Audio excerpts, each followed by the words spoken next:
My daughter-in-law left me on the street with $8. A week later, she texted me, "Stop being so dramatic, it was just a joke." What she didn't know is that I used the money on a lottery ticket and won $62 million. I'm glad to have you here. Follow my story until the end and comment the city you're watching from, so I can see how far my story has reached. The pavement was cold and unforgiving beneath my feet as I stood there, watching my son's car disappear around the corner. $8. That's what my daughter-in-law Raya had thrown at me before telling Brent to drive away. 8 crumpled bills that landed at my feet like I was some kind of beggar. "That should cover your bus fare home, Della," she had said, her voice dripping with that particular brand of cruelty she'd perfected over the years. "Maybe next time you'll think twice before freeloading." Freeloading. The word echoed in my mind as I bent down to pick up the money, my arthritic knees protesting. 37 years I'd worked as a nurse, saving every penny to help my son through college. Freeloading. Brent hadn't said a word. My own son, the boy I'd raised alone after his father walked out when he was 5, just sat there in the driver's seat staring straight ahead. When I looked at him through the passenger window, hoping for some sign that he'd stand up to his wife, he finally spoke. "Mom, you're being too sensitive." "Raya's right. You can't keep expecting us to take care of everything." The betrayal hit me harder than the cold evening air. Too sensitive. As if 30 years of taking care of him, of working double shifts to pay for his education, of babysitting their children for free while they went on vacation after vacation, was being too sensitive. I stood on that empty street corner in a part of town I didn't recognize, my purse clutched tight against my chest. The sun was setting, and the neighborhood didn't look like the kind of place a 65-year-old woman should be alone after dark. But apparently, that didn't matter to my family. The fight had started over something so small. I'd asked if I could stay with them for a few days while my apartment was being fumigated. Just 3 days. I wasn't asking for money, wasn't asking them to go out of their way, just a place to sleep on their couch. "We can't have you disrupting our routine," Raya had said, not even looking up from her phone. "The kids have school, Brent has work. You'll just be in the way." When I pointed out that I'd watched those same kids every weekend for the past 2 years, that I'd never once said no when they needed help, Raya's face had twisted into something ugly. "That's different. That's family helping family. This is you expecting us to drop everything for your problems." The hypocrisy was breathtaking. Family helping family, but only when it benefited them. "I raised him alone," I'd said quietly, looking at Brent. "I worked nights so I could be there for your games, your school events. I never asked anyone for help." "Well, maybe you should have," Raya snapped. "Maybe if you'd planned better, you wouldn't need to come running to us every time something goes wrong." That's when Brent finally spoke up, to defend his wife. "Raya has a point, Mom. You're an adult. You should be able to handle these things yourself." The words cut deep because they were so unfair. This wasn't about me running to them for help. This was about family being there for each other. But apparently, I was the only one who remembered what family meant. Now I stood alone on this strange street, holding $8 and trying to figure out how to get home. The nearest bus stop was 3 blocks away, according to a man at a gas station, but the buses had stopped running this route an hour ago. A taxi would cost at least $20, money I didn't have. I started walking, my feet already aching in the sensible shoes I'd worn to what I thought would be a family dinner. Each step reminded me of how thoroughly I'd been discarded, like an old piece of furniture they'd finally decided to throw away. The convenience store on the corner was the only place with its lights still on. The clerk, a young man with tired eyes, looked up as I entered. "You okay, ma'am? You look like you've been crying." I touched my cheek, surprised to find it wet. I hadn't even realized I was crying. "I'm fine," I lied, the way I'd been lying about being fine for years. "Just need to use your phone to call a cab." "Phone's broken," he said apologetically, "but there's a payphone outside." Of course there was, because this night couldn't get any worse. I stared at the $8 in my hand, knowing it wasn't enough for a cab. The payphone would cost 50 cents, leaving me with $7.50. Not enough for anything useful. That's when I saw the lottery machine. I'd never been a gambling woman, never bought a scratch-off ticket or played the numbers. But standing there in that fluorescent-lit store, holding the money my daughter-in-law had thrown at me like I was trash, something shifted inside me. "Does that lottery machine work?" I asked the clerk. He nodded. "Powerball drawings tonight. Jackpot's up to 62 million. 62 million. The number was so large it didn't seem real. I thought about Raya's designer handbags, about the way she'd redecorated their kitchen twice in the past year, while I'd been eating peanut butter sandwiches for dinner to make my Social Security stretch. "I'll take one ticket," I heard myself say. "Quick pick." The machine hummed as it printed my ticket. $5 gone, leaving me with $3 and the longest of long shots. But as I folded that ticket and slipped it into my purse, I felt something I hadn't felt in years. Defiance. Let them call me too sensitive. Let them say I was freeloading. I'd spent my whole life taking care of other people, putting their needs before my own. Maybe it was time I took a chance on myself. The walk home took 2 hours. 2 hours of sore feet and aching knees, of replaying every cruel word, every dismissive look. But with each step, something was hardening inside me, a resolve I didn't know I still possessed. By the time I reached my apartment, I'd made a decision. Win or lose, something had to change. I was done being their convenient caretaker and inconvenient burden.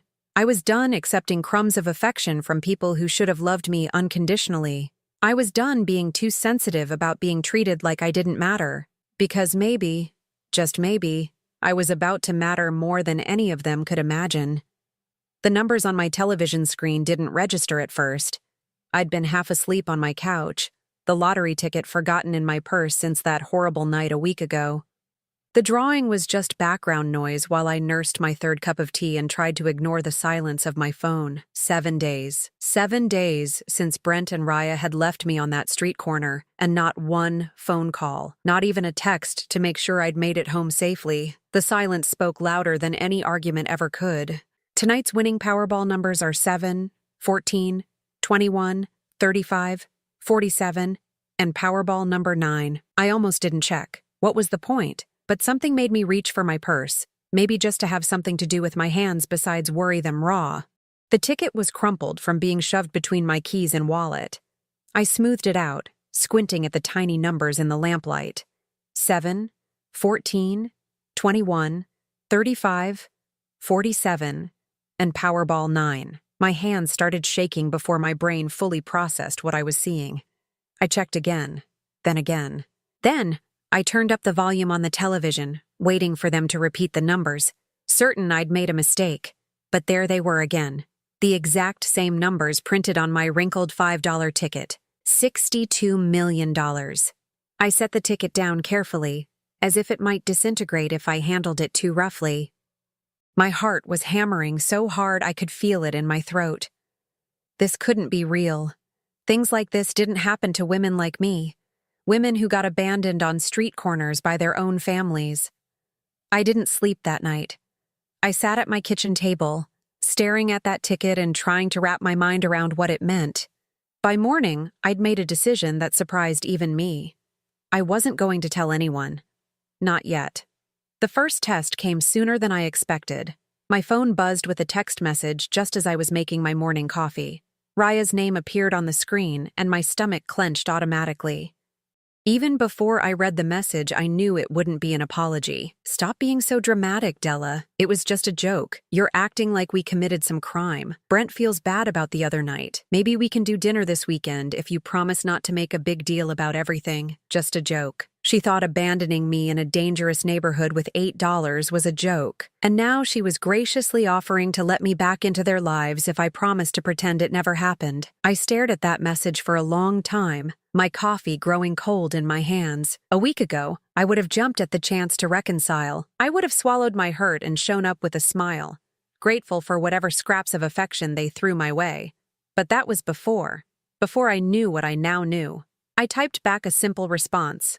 "I'm busy this weekend." Her reply came immediately. "Busy with what? You never do anything." The casual cruelty of it took my breath away. You never do anything. As if my life was so empty, so meaningless, that the idea of me being busy was laughable. I turned off my phone and went to get dressed. I had things to do. Important things. The lottery office wasn't what I'd expected. I'd imagined something grand, official. Instead, it was a modest office building downtown with fluorescent lighting and worn carpeting. The woman behind the desk, Sarah, according to her name tag, had kind eyes and a patient smile. "First-time winner?" she asked as I handed over my ticket with trembling fingers. "First time playing?" I admitted. She checked the ticket twice, then smiled. "Well, congratulations, Mrs. Rivers. You've won $62 million. The words still didn't feel real. Even as she explained my options, lump sum or payments, taxes, and legal requirements, it felt like I was watching someone else's life unfold. "Take your time deciding," Sarah said. "But I'd recommend getting a lawyer and an accountant before you make any major decisions. And maybe think carefully about who you tell. Money changes relationships, sometimes in ways people don't expect." I thought about Raya's text message, about her casual dismissal of my pain. Money changes relationships. What she didn't know was that mine had already changed. The next few days were strange. I went through my normal routine: grocery shopping, laundry, my weekly visit to the library, but everything felt different, like I was observing my life from the outside. At the grocery store, I found myself standing in front of the expensive steaks I'd never been able to afford, knowing I could buy the entire meat department if I wanted to. But I bought my usual chicken thighs and day-old bread. Old habits die hard. The second test came on Thursday. Brent called while I was reading in my chair by the window. "Hey, Mom!" His voice was careful, apologetic.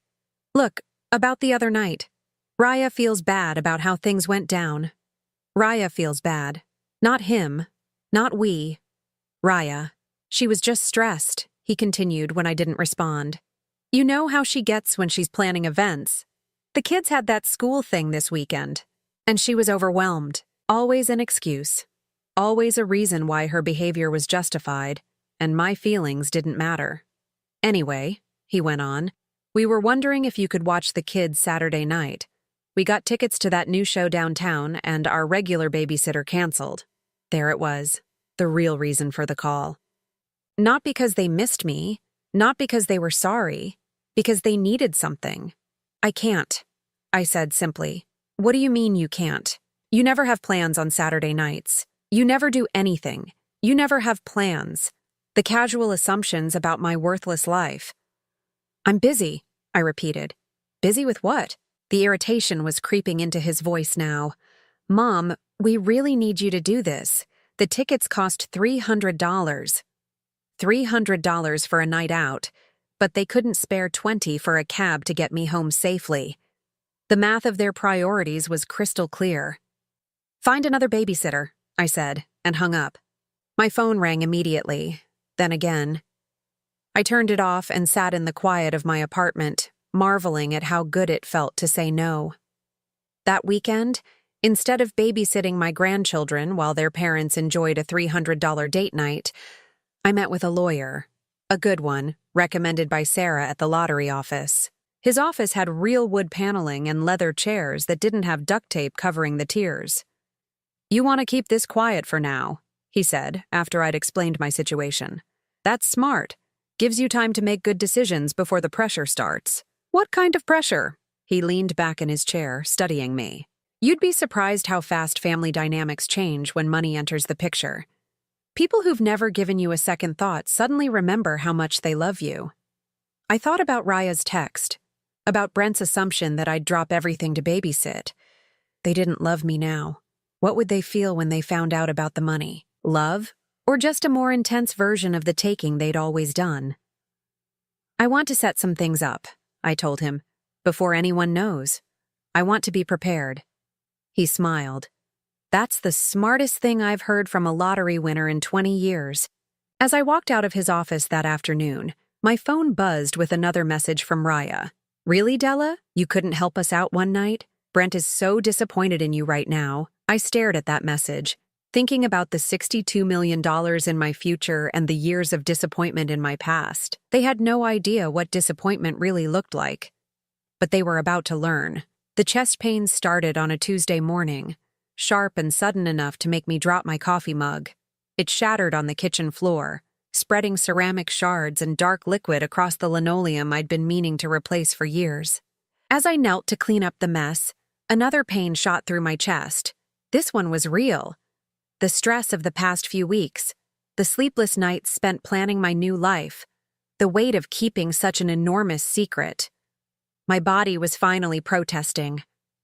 But as I sat in the emergency room 3 hours later, watching nurses bustle past with their practiced efficiency, an idea began to form. A terrible, necessary idea. I needed to know exactly where I stood with my family, not just the casual cruelty I'd grown accustomed to, but how they'd react when I truly needed them, when I was vulnerable and scared and couldn't give them anything in return. The doctor, a young woman who reminded me of myself 30 years ago, was reassuringly thorough. "It's stress-related," she explained after running tests. "Your heart is fine, but your blood pressure is elevated. Have you been under any unusual pressure lately?" I almost laughed.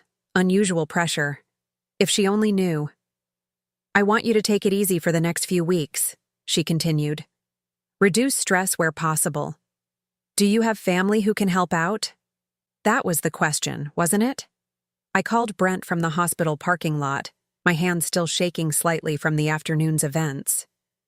"Mom?" He sounded distracted, probably at work. "What's up?" "I'm at the hospital," I said, not having to fake the tremor in my voice. "I had chest pains this morning." The silence stretched long enough that I wondered if the call had dropped. "Are you okay?" he asked finally, but his tone was more annoyed than concerned, like I'd interrupted something important. "The doctor says it's stress-related, but they want me to take it easy for a while. I was wondering if I could stay with you and Raya for a few days, just until—" "Mom, this really isn't a good time." The words came fast, rehearsed, like he'd been preparing for this conversation. "Raya's got that big presentation at work, and the kids have finals coming up. The house is just chaos right now. I wouldn't be any trouble," I said quietly. "I could help with the kids, maybe cook. No, it's not about helping. It's just, you know how you get when you're stressed, all anxious and needy. We can't handle that right now on top of everything else. Anxious and needy. That's how my son saw me when I was scared and in pain. Not as a mother who'd sacrificed everything for him, but as an inconvenience. What if I need help?" I asked. "What if something happens?" "You'll be fine," he said with the casual confidence of someone who'd never had to face anything truly frightening alone. "You're tough. You always figure things out." Tough. I was tough when they needed me to be, when it meant they didn't have to worry about me. But when I needed them to be strong for me, suddenly I was anxious and needy. "I have to go, Mom. Meeting in 5 minutes." The line went dead, leaving me sitting in my car with the taste of betrayal bitter in my mouth. That evening, I called again. This time, Raya answered. "Oh, Della, Brent told me about your little episode today." Her voice dripped with the kind of false sympathy that felt worse than outright hostility. "You know, my mother had the same thing a few years ago. Stress-related chest pains. The doctor told her it was all in her head. All in her head. As if my fear and pain were just figments of an overactive imagination.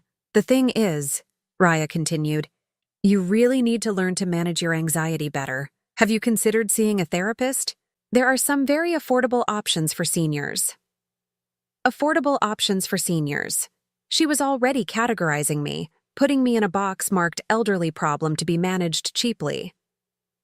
"I was hoping I could stay with you for just a few days," I said, hating how small my voice sounded. "Just until I feel steadier." "Oh, honey. I wish we could help, but our guest room is being used as Brent's office right now. And honestly, with your health issues, wouldn't you be more comfortable somewhere with, proper facilities?" Proper facilities. She was talking about nursing homes, care facilities, places where inconvenient elderly parents got stored away. "What kind of facilities?" I asked, though I already knew. "Well, there's that nice assisted living place on Maple Street. Very reasonable rates. They have nurses on staff, activities for the residents. You might actually enjoy it more than being cooped up here with all our chaos." The suggestion hit me like a physical blow.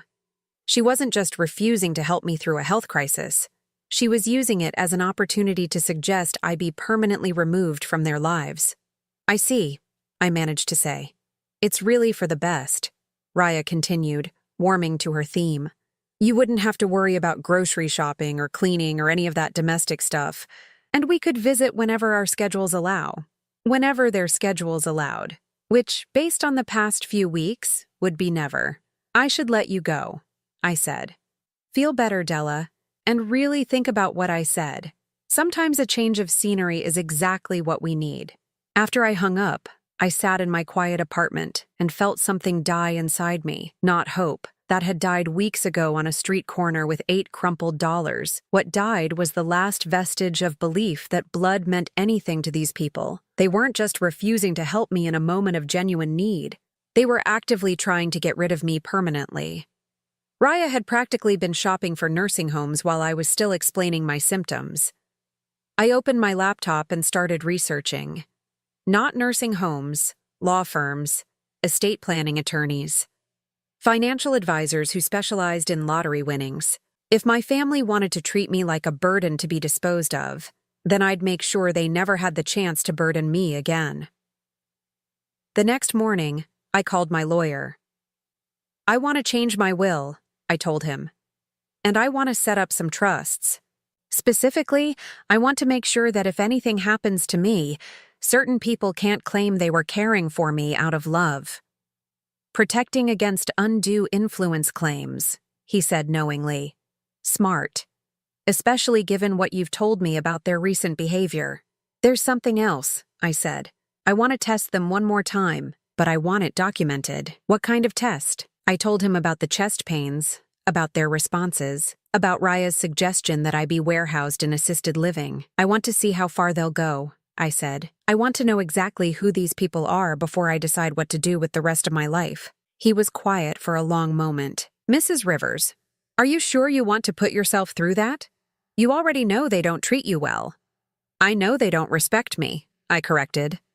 But I need to know if there's any love left at all, any genuine concern. Because if there isn't, I thought about $62 million and 37 years of nursing, and a son who called me anxious and needy when I was scared and in pain. If there isn't, then I need to know that too. Over the next week, I put their responses to the test in small ways. I called about feeling dizzy, about having trouble with my medications, about being confused and scared.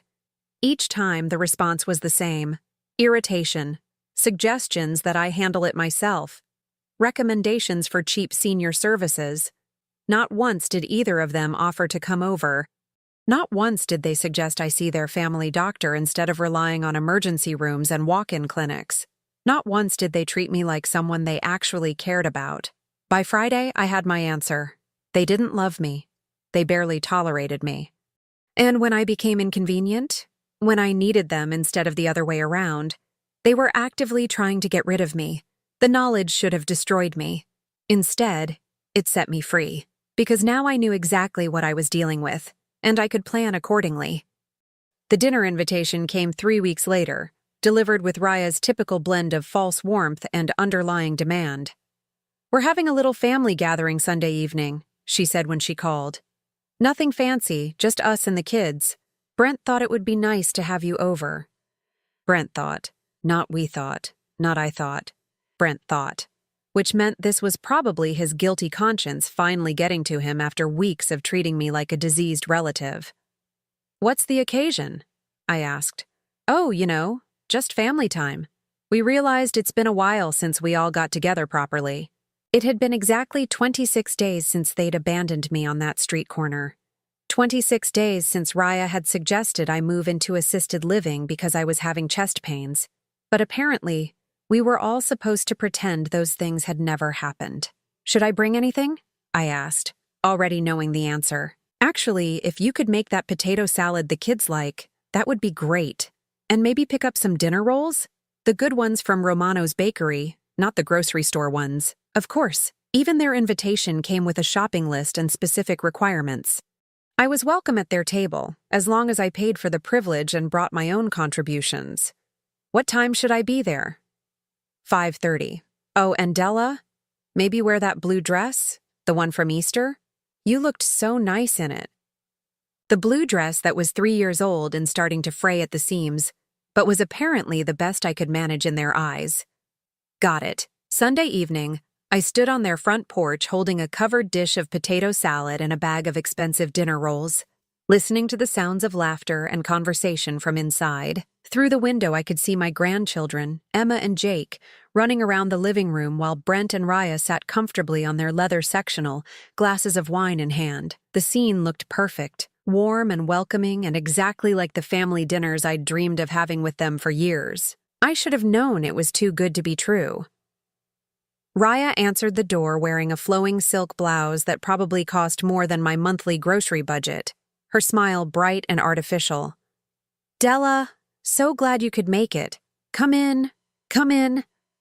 The house smelled like roast beef and garlic, expensive candles burning on every surface. Everything was perfectly arranged, from the fresh flowers on the dining table to the throw pillows artfully scattered on the couch. It was the kind of home I'd dreamed of having when Brent was young, back when I was working double shifts and eating ramen noodles for dinner so he could have new school clothes. "Grandma!" Emma, 8 years old with Brent's dark eyes, ran over and hugged my legs. At least the children still seemed genuinely happy to see me. "Hi, sweetheart," I said, kissing the top of her head. "How's school going?" "Good. I got an A on my science project. Want to see it?" Before I could answer, Raya swept in and redirected Emma toward the kitchen. "Why don't you help Grandma put her food away, honey? Dinner's almost ready." In the kitchen, I arranged my potato salad and dinner rolls alongside the spread Raya had prepared. Everything looked expensive and professionally done, from the perfectly browned roast to the elaborate side dishes arranged in matching serving bowls. "This all looks wonderful," I said, meaning it. "Thanks. I've been cooking all day."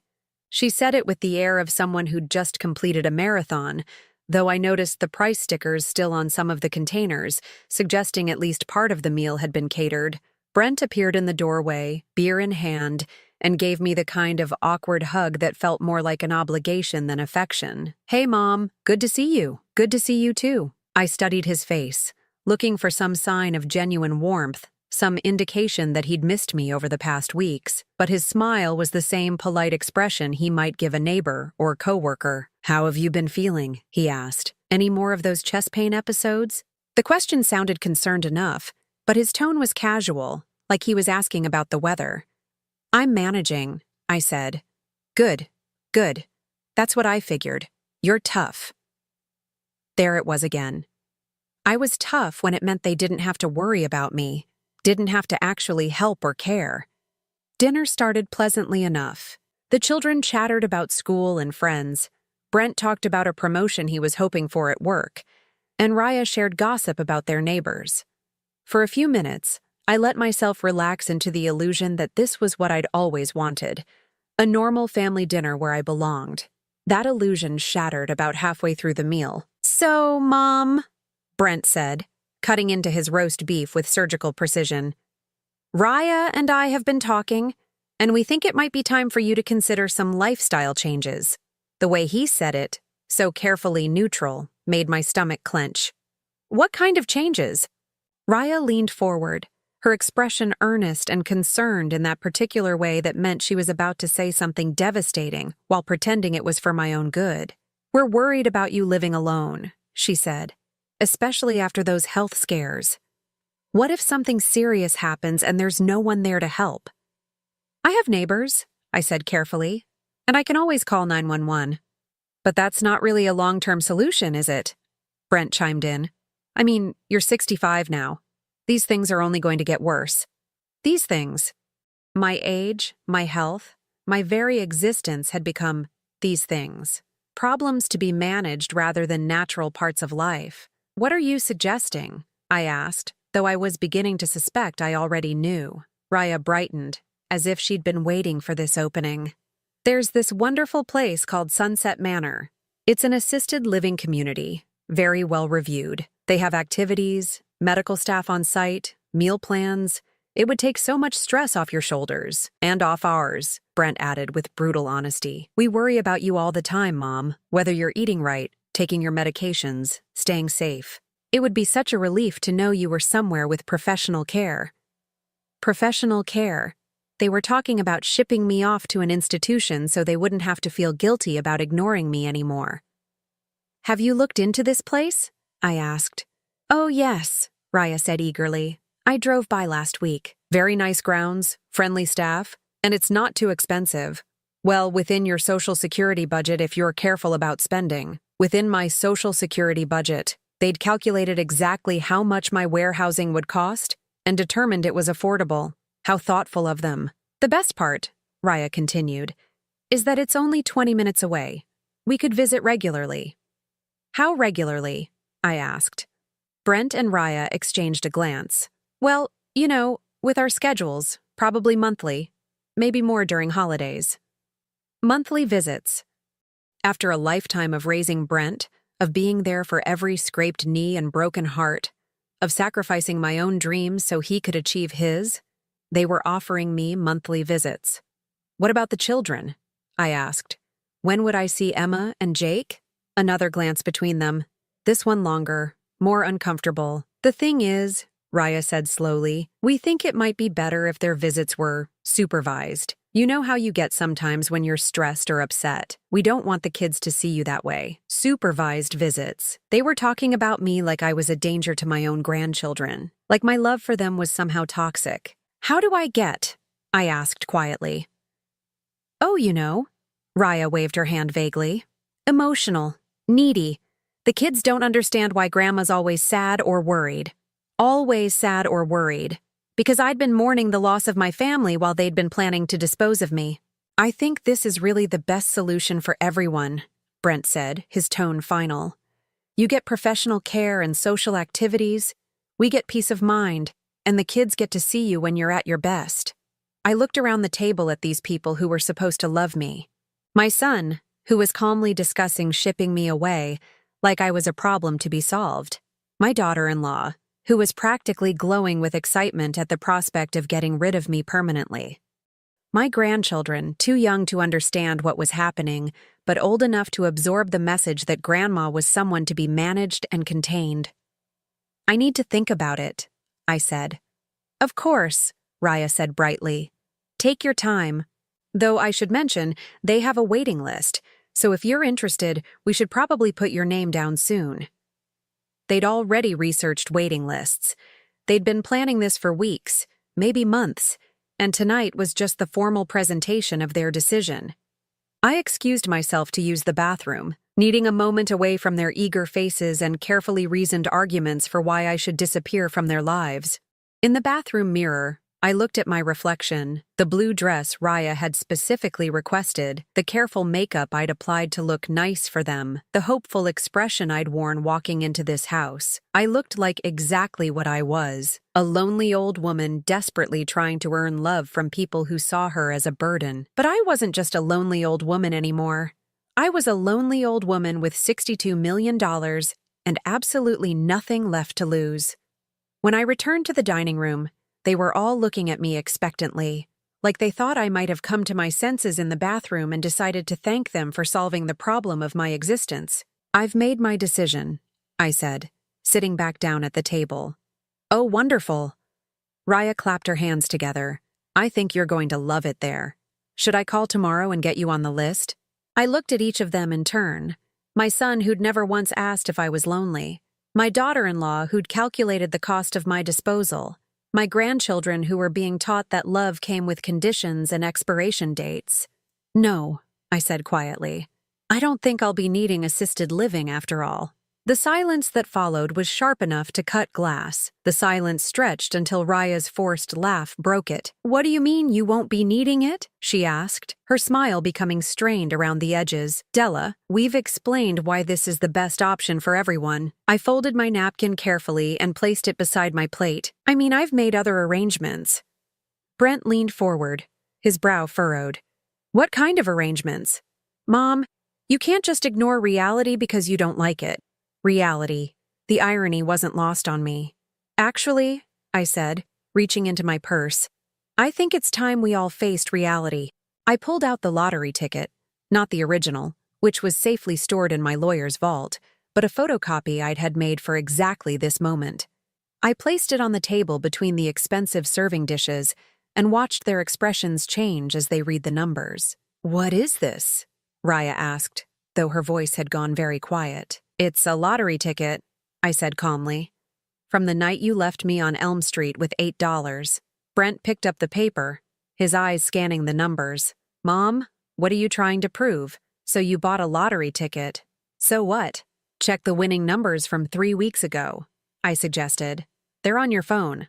I watched as Brent pulled out his phone, his fingers moving across the screen. I saw the exact moment he found the winning numbers, saw his face go pale as he compared them to the paper in his hands. This is? He started, then stopped, looking up at me with something I'd never seen in his eyes before. Fear. $62 million, I finished for him. The jackpot you heard about on the news 3 weeks ago? That was me. Raya snatched the paper from Brent's hands, her eyes darting between the numbers on the page and the phone screen. Her perfectly applied lipstick had left marks on her wine glass, and for the first time since I'd known her, she looked genuinely shaken. You won the lottery? She whispered. I did. The children, sensing the change in atmosphere, had gone quiet. Emma was looking back and forth between the adults, trying to understand why everyone suddenly looked so serious. Why didn't you tell us? Brent's voice cracked slightly on the question. I leaned back in my chair, studying the faces around the table.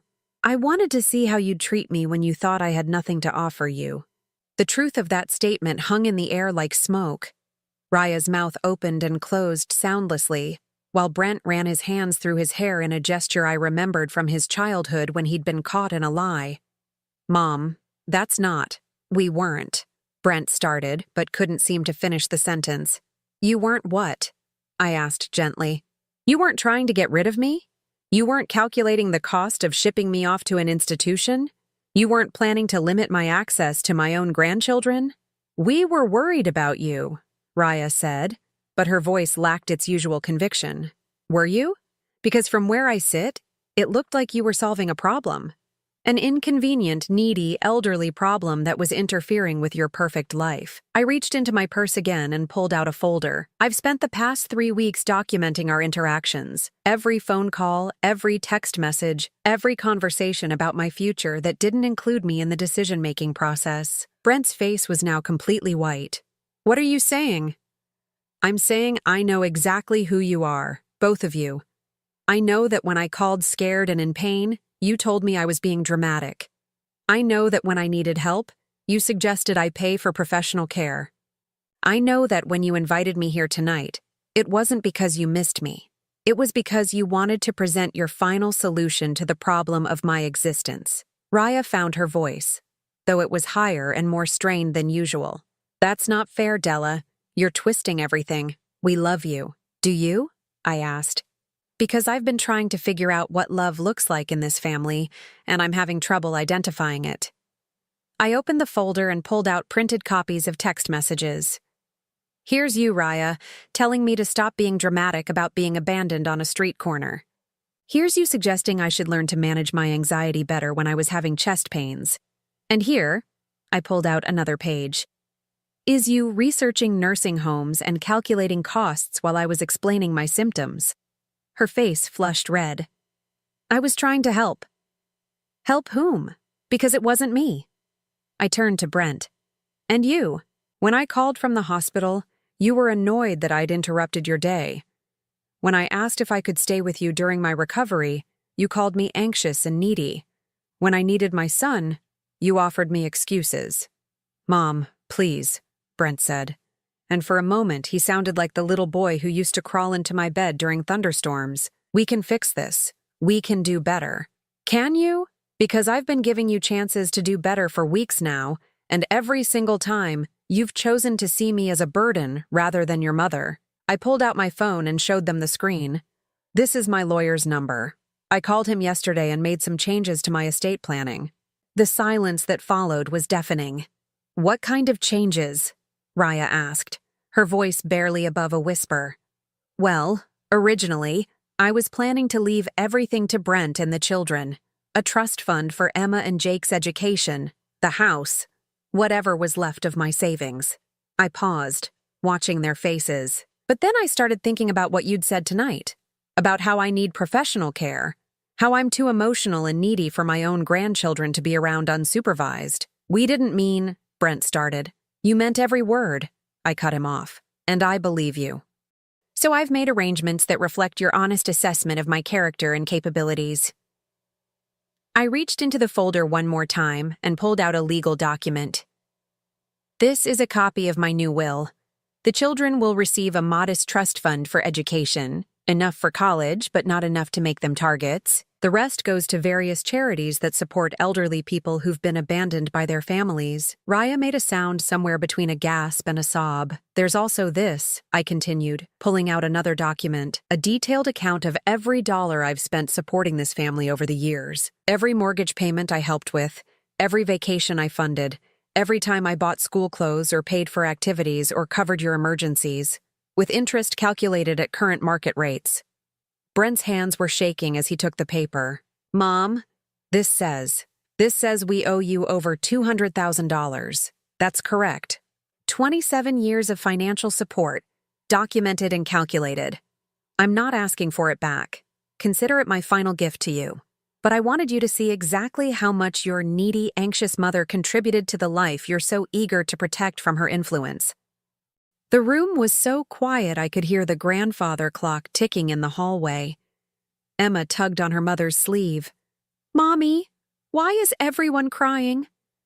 Because they were crying.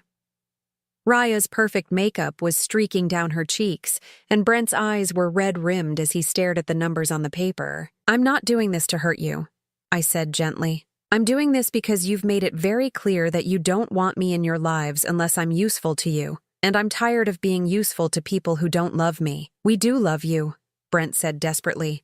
Mom, we do. We made mistakes.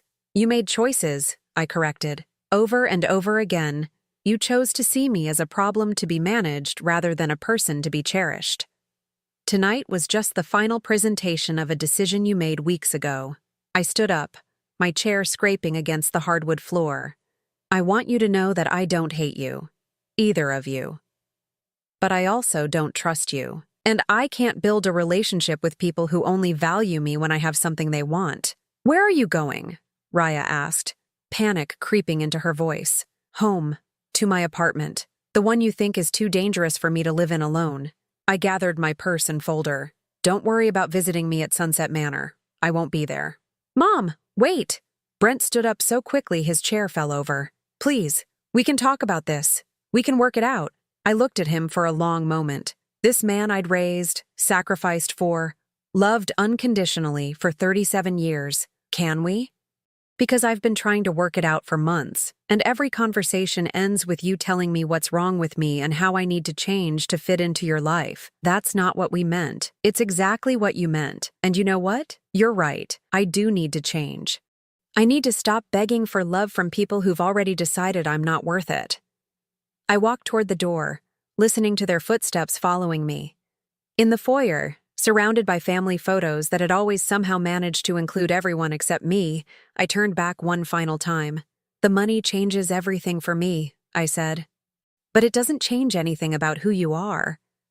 Tonight you showed me exactly what kind of people you've become, and I believe you. I opened the front door and stepped out into the cool evening air.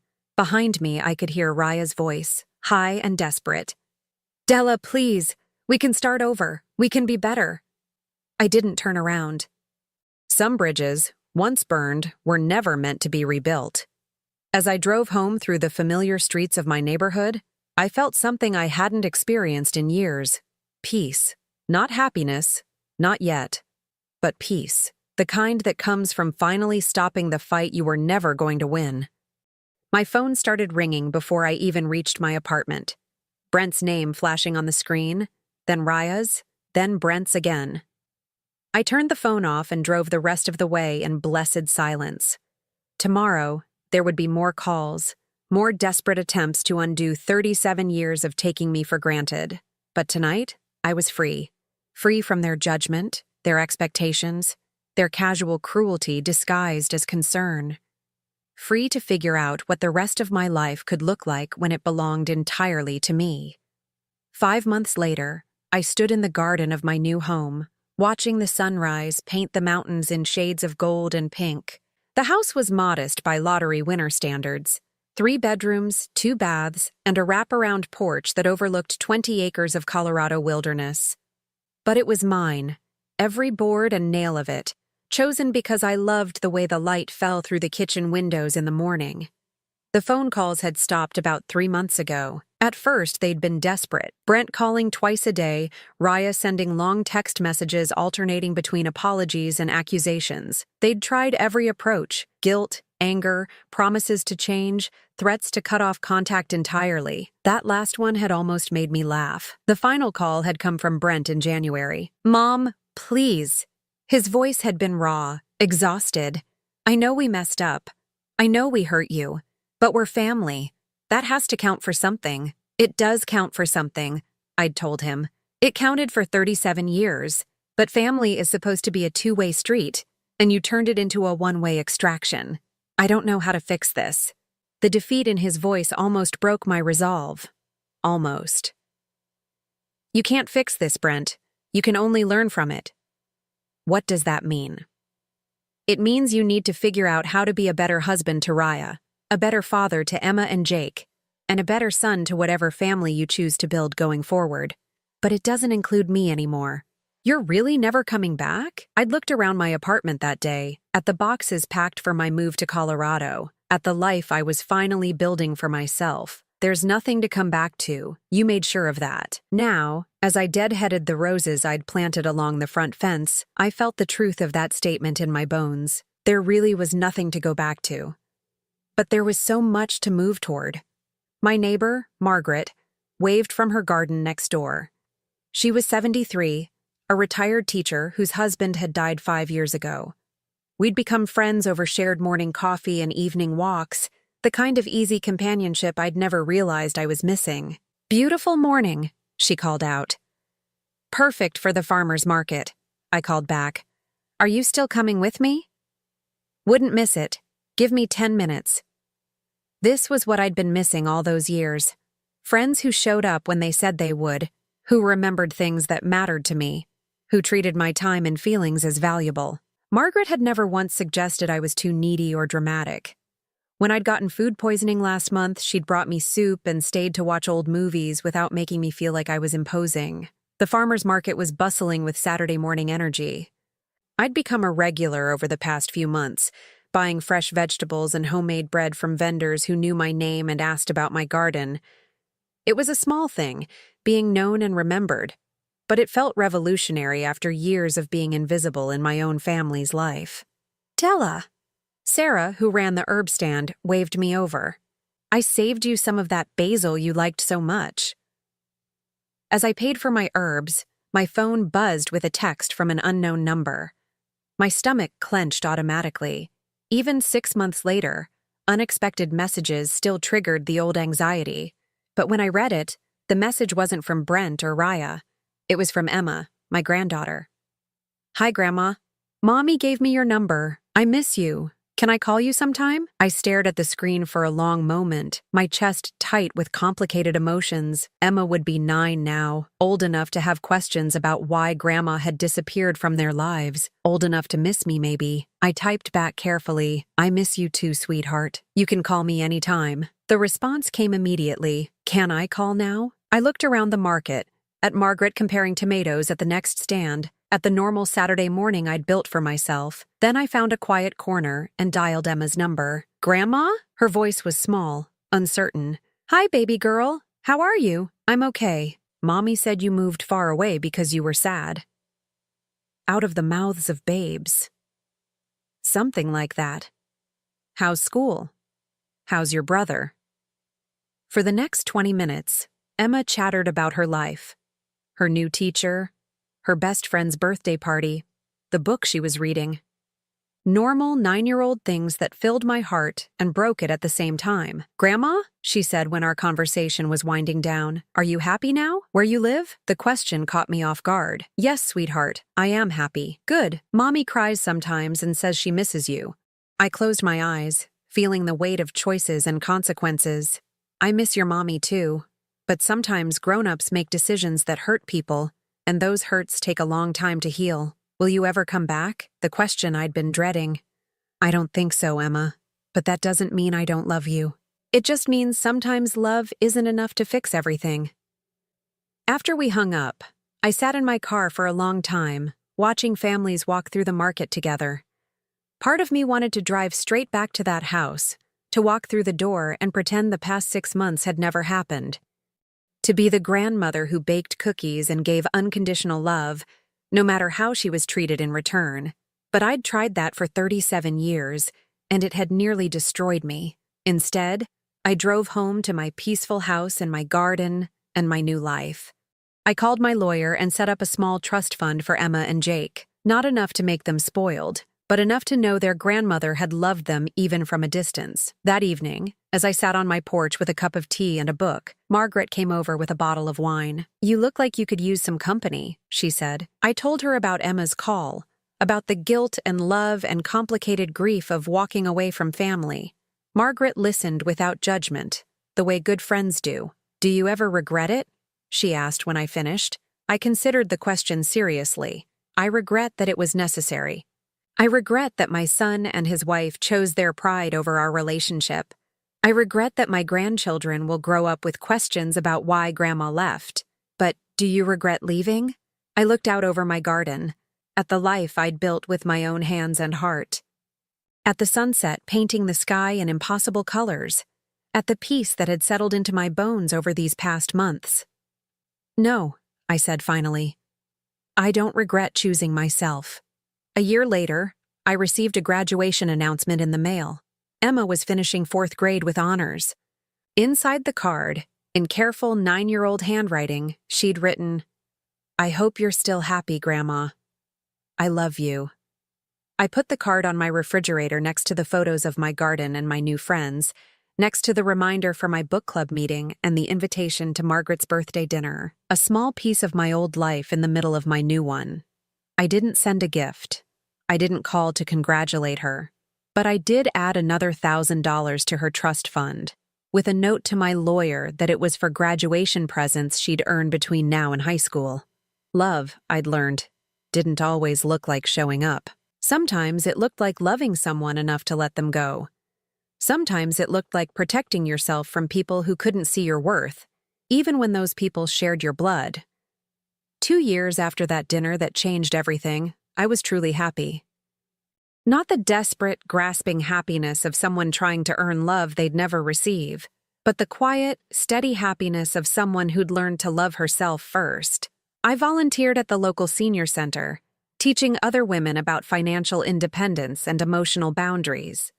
I traveled, not to exotic places, but to small towns and national parks, staying in bed and breakfasts and taking photographs of wildflowers. I dated a kind man named Robert who treated me like I was worth listening to, worth cherishing. Most importantly, I'd learned the difference between being alone and being lonely. For 37 years, I'd been desperately lonely while surrounded by family. Now, I was peacefully alone and richer in every way that mattered. On quiet evenings, I sometimes wondered what would have happened if I'd stayed. If I'd accepted their terms and moved into that assisted living facility. I'd probably still be there, grateful for monthly visits and supervised time with my grandchildren, telling myself that crumbs of affection were better than nothing at all. But I'd chosen differently. I'd chosen dignity over desperation, self-respect over self-sacrifice. I'd chosen to believe that I deserved better than tolerance from people who were supposed to love me. The lottery ticket had given me $62 million, but walking away from people who couldn't see my worth, that had given me something priceless. The knowledge that I was enough, exactly as I was, whether anyone else recognized it or not. Sometimes the best inheritance you can leave isn't money. Sometimes it's the example of what it looks like to choose yourself, to refuse to accept less than you deserve, to walk away from a table where you're not honored. I hoped Emma would remember that lesson someday. I hoped she'd remember that her grandmother was brave enough to leave, strong enough to start over, and wise enough to know that love without respect isn't love at all. As the sun set over my mountain view, painting the sky in shades of hope and possibility, I raised my teacup in a quiet toast to the woman I'd become, to the choices that had brought me here, to the life I'd finally learned to claim as my own. Some stories don't end with reconciliation. Some end with liberation, and sometimes that's the most beautiful ending of all. Now I'm curious about you who listened to my story. What would you do if you were in my place? Have you ever been through something similar? Comment below. And meanwhile, I'm leaving on the final screen 2 other stories that are channel favorites, and they will definitely surprise you. Thank you for watching until here.